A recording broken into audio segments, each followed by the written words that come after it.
बौने और मोची की कहानी। किसी शहर में एक मोची रहा करता था। उसके घर के पास ही उसकी एक छोटी सी दुकान थी। उस दुकान में वह मोची जूते बनाने का काम करता था। तैयार जूतों को बेचकर जो भी पैसे मोची के हाथ लगते, उन्हीं से वह अपने परिवार का पेट पालता था।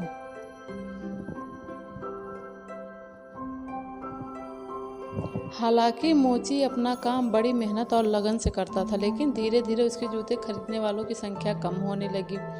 ऐसे में उसे कम दाम पर अपने जूतों को बेचना पड़ता था।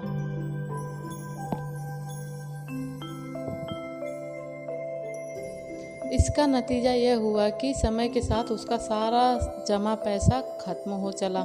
नौबत यह आ गई कि उसके घर चलाने के लिए अपनी पत्नी के गहने तक बेचने पड़ गए।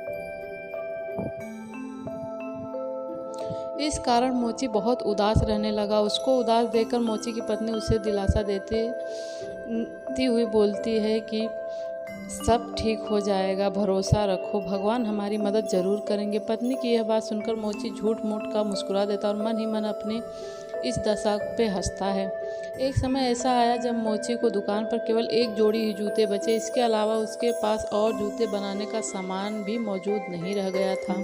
वहीं मुश्किल इस बात की थी कि उस एक जोड़ी जूते को खरीदने वाला भी कोई नहीं आ रहा था।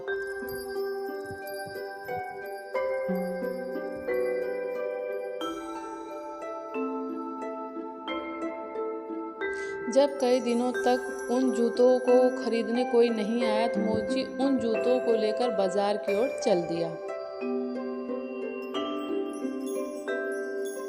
बाजार में मोची के जूते बिक गए। जूते बेचने के बाद जो पैसे मिले, मोची ने उससे घर का ज़रूरी सामान खरीदा और घर वापस आने लगा। लेकिन तभी अचानक रास्ते में उसकी नज़र एक बूढ़ी औरत पर पड़ी। वह औरत बहुत भूखी और बीमार थी, इसलिए मोची ने कुछ पैसे उस बूढ़ी औरत को दे दिए।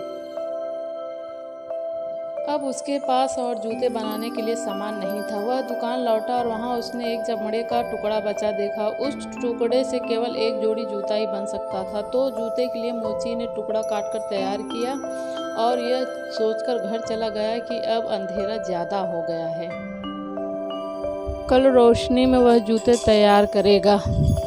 अगली सुबह जब वह जूते बनाने के लिए दुकान पहुंचा तो उसे वहां कटे हुए चमड़े के टुकड़े की जगह एक तैयार जूते की जोड़ी मिली। वह जूते की जोड़ी इतनी खूबसूरत थी कि मोची उसे देखकर हैरान था। मोची ने उस जोड़ी को उठाया और फौरन बाजार की ओर रवाना हो गया। वो जूते इतने खूबसूरत थे कि मोची को उसकी अच्छी कीमत हासिल हुई। इस पर मोची बहुत खुश हुआ और हासिल हुए पैसों से उसने कुछ पैसे ज़रूरतमंद लोगों के दिए। बाकी जो बचे उससे उसने जूते बनाने का सामान लिया।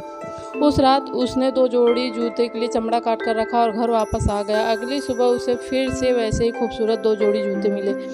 उसने घर आकर यह बात पूरी अपनी पत्नी को बताई। मोची की पत्नी बोली, देखा ना, मैं ना कहती थी कि भगवान सब देख रहा है, एक दिन हमारी मदद जरूर करेगा।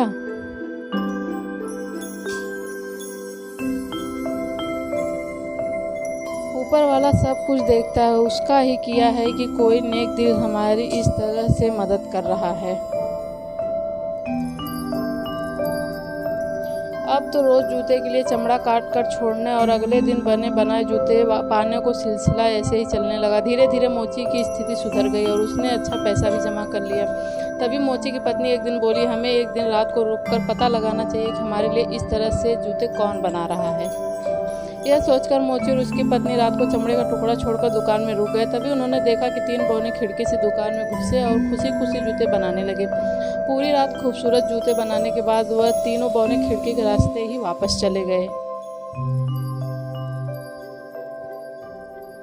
यह सब देखने के बाद मोची और उसकी पत्नी आपस में बात करने लगे कि इन तीनों बौनों ने हमारी बहुत मदद की, इसलिए हमें भी इनके लिए कुछ करना चाहिए, इन्हें कुछ उपहार देना चाहिए।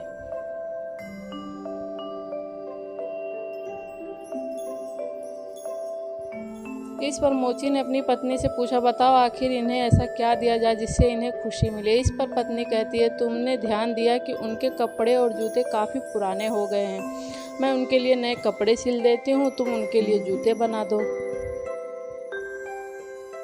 फिर क्या था, मोची ने तीनों बहनों के लिए जूते बनाए और उसकी पत्नी ने तीनों के लिए सुंदर कपड़े तैयार किए। बाद में उन्हें ले जाकर दुकान में रख दिया और उस रात उन्होंने उन बहनों के लिए चमड़े का टुकड़ा नहीं छोड़ा।